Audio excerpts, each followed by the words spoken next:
Bonjour, dans cette vidéo, tu vas apprendre à calculer un angle en utilisant le cosinus.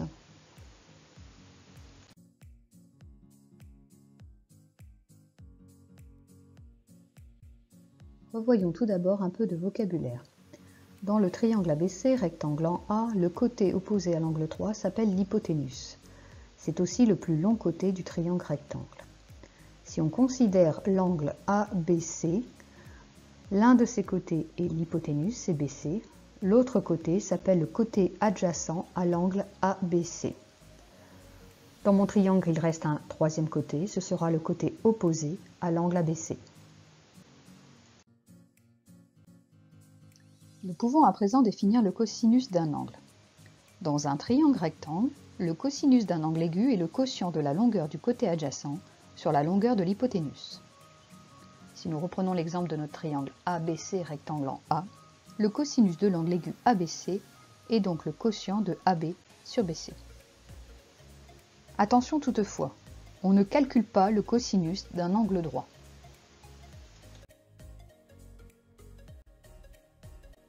Nous allons donc apprendre à calculer la mesure d'un angle dans un triangle rectangle. ABC est un triangle rectangle en B.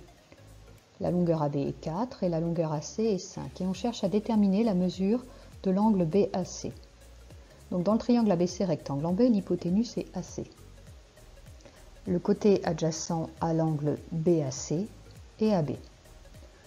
On va utiliser la formule qui dit que le cosinus d'un angle est égal au quotient de la longueur du côté adjacent divisé par la longueur de l'hypoténuse. Je remplace par les données de mon énoncé. Cosinus BAC est donc égal à AB sur AC. Comme AB vaut 4 et AC vaut 5, j'ai donc cosinus BAC égale 4/5. J'ai ainsi déterminé la valeur du cosinus de BAC. Il me faut à présent déterminer la mesure de l'angle BAC. Pour cela, je vais utiliser la calculatrice. On utilise sur la calculatrice la fonction inverse du cosinus. Elle est notée cosinus moins 1 ou arcos. Pour cela, on tape sur la touche seconde, puis sur cos.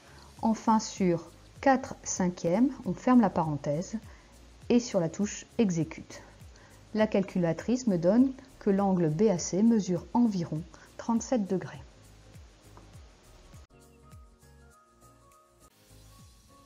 Cette vidéo est à présent terminée. Tu viens d'apprendre à calculer la mesure d'un angle dans un triangle rectangle en utilisant le cosinus. C'est à présent à ton tour de jouer.